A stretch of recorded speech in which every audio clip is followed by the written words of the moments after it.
একজন ব্যক্তির ব্যক্তিত্ব তার অভ্যাস দ্বারা বিচার করা যেতে পারে। ভালো এবং খারাপ ব্যক্তিত্বের মানুষের মধ্যে প্রধান পার্থক্য তাদের চিন্তাভাবনা, আচরণ এবং অন্যদের প্রতি তাদের দৃষ্টিভঙ্গির মধ্যে রয়েছে। এমন কিছু অভ্যাস রয়েছে যা স্পষ্টভাবে দেখায় যে একজন ব্যক্তি সংকীর্ণ, নেতিবাচক বা নিষ্ঠুর প্রকৃতির হতে পারে।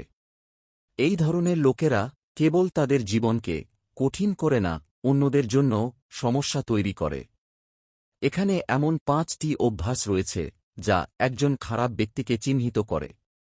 খারাপ ব্যক্তিত্বের লোকেরা প্রায়শই অন্যের বিরুদ্ধে গোপনে ষড়যন্ত্র এবং তাদের সম্পর্কে খারাপ কথা বলে। এই লোকেরা অন্যদের অপমান করার জন্য এবং তাদের নিজেদের সুবিধার জন্য সম্পর্কের মধ্যে ফাটল তৈরি করার জন্য কাজ করে। এই ধরনের লোকেরা অন্যের সাফল্য সহ্য করতে পারে না।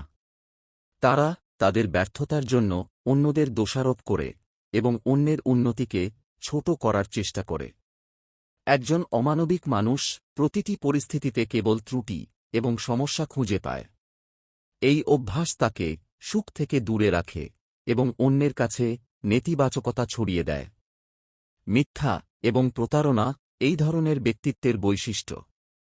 এই লোকেরা তাদের বক্তব্য প্রমাণ করতে এবং অন্যদের বিশ্বাস ভাঙতে মিথ্যার আশ্রয় নেয়।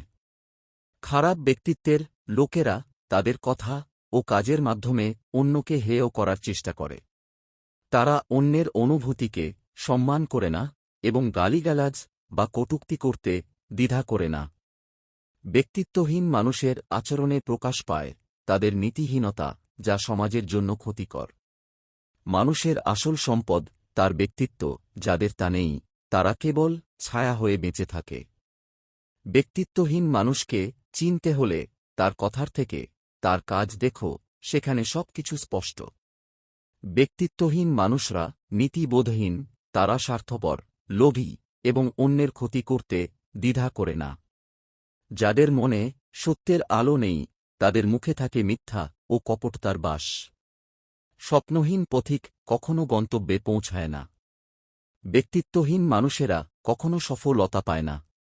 নীতিবোধহীন মানুষের মনে কোনো নীতির শৃঙ্খল নেই, তাই তারা অপরাধের পথে হাঁটতে ভয় পায় না। সত্যের আলো যখন ম্লান, তখনই ব্যক্তিত্বহীনতার অন্ধকারে ডুবে যায় মানুষ। ব্যক্তিত্বহীনেরা নীতির বেড়াজাল ছিঁড়ে বেরিয়ে যায়। তাদের পদচিহ্ন রেখে যায় শুধু বিশ্বাসঘাতকতা। ব্যক্তিত্বহীনদের সাথে মিশে ব্যক্তিত্ব হারানোর চেয়ে একা থাকা ভালো।